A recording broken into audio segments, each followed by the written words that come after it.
halkani waa Gacar Media Tube. Dhageystayaasheena iyo daawadayaasheena sharafta mudan. Barnaamijka wixii cusub ee Gacar Media Tube. Kusoo dhawaada barnaamijka wixii cusub ee Gacar Media Tube. Dhageystayaasheena iyo daawadayaasheena sharafta mudan. Barnaamijka wixii cusub ee Gacar Media Tube waxaan idinkugu soo gudbinaa arrimaha sayniska, tiknoolajiyadda, dhaqaalaha, caafimaadka, arrimaha bulshada, difaaca iyo wixii la mid ah. Haddaba maanta dhegeystayaasheena iyo daawadayaasheena sharafta mudan waxaan idiin soo gudbin doonaa warbixin aad u xiiso leh, taasoo ah shirkadda Altos Labs oo ah shirkad cilmi baariseed oo sheegtay inay ka shaqaynayso sidii ay ku joojin lahayd ama ku hakin lahayd dhimashada. Rabitaanka bilyaneero fara badan inay sii noolaadaan maadaama ay doonayaan darteed ayay waxay bilaabeen inay caawiyaan shirkaddan ka shaqaynaysa hakinta ama joojinta dhimashada. Waa warbixin cajiib leh.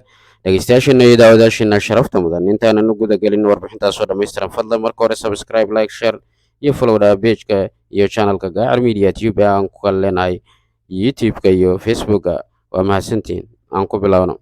Altos Labs oo ah shirkad ayaa sheegtay inay ka shaqaynayso dib u cusboonaysiinta unugyada bini'aadanka iyadoo cilmi baaris shaybaar ku samaynayso unugyada bini'aadanka da'dooda iyo wadada ay dib isugu cusboonaysiinayaan unugyada bini'aadanka. Bini'aadanka badankii haddii aysan dhimasho jiri lahayn, rabitaankiisa ah inuu sii noolaado mar waliba waa wax jira. Haddana dhimashadu waa sharci dabiici ah oo waa marxalad dabiici ah oo marnaba baaqanayn, taasoo Ilaah uu maamulaya oo kaliya. Balse warbixin lid ku ah sidaasi ayaa soo baxday, taasoo ah shirkadda Altos Labs ayaa sheegtay inay waddo tijaabo shaybaar ay ku samaynayso, taasoo ah gudaha shaybaarka inay ka shaqaynayso dhimashada hakinteeda ama joojinteeda. Haddaba shirkadda Altos Labs ayaa ah shirkad cilmi baariseed oo wadajir ay u dhiseen dalalka Mareykanka iyo Ingiriiska. Haddaba dhammaadka sanadkan 2022 ayaa shirkaddan laga maqlay inay leedahay waxaan wax ka qabanaynaa gabowga duqnimada iyo dhimashada. Shirkadda Altos Labs waa shirkad ka shaqeysa barnaamijyada noolaha ama biological programming, laakiin arrin ugub ah ee shirkaddu la soo baxday ama ku dhawaaqday ayaa ah in ay wax ka qabanayso unugyada bini'aadanka si ay uga hortagto duqowga ama da'da ama duqnimada, qof walba siduu u yaqaana. Shirkadda Altos Labs ayaa sidoo kalena aaminsan in qaabkan oo kale looga hortagi karo dhimashada. Altos Labs waa shirkad cilmi baariseed oo howlaheeda ku qabato gudaha ama guri shaybaar leh. Haddaba guriga tijaabada shaybaarka, si ra'yigiisu u hirgalo, waxaa la sheegayaa shaqooyin badan inuu qabtay. Waxaa lagu soo waramayaa shirkaddan cusub in ay xarumo kala duwan ka furatay magaalooyin iyo dalal kala duwan sida San Diego, Cambridge iyo Japan iyo kuwo kale. Waxaa la ogaaday in shirkadda Altos Labs lacag badan inay ku shaqaalaysiinayso saynisyahanada kala duwan ee jaamacado kala duwan iyadoo ka shaqaalaysiisanayso.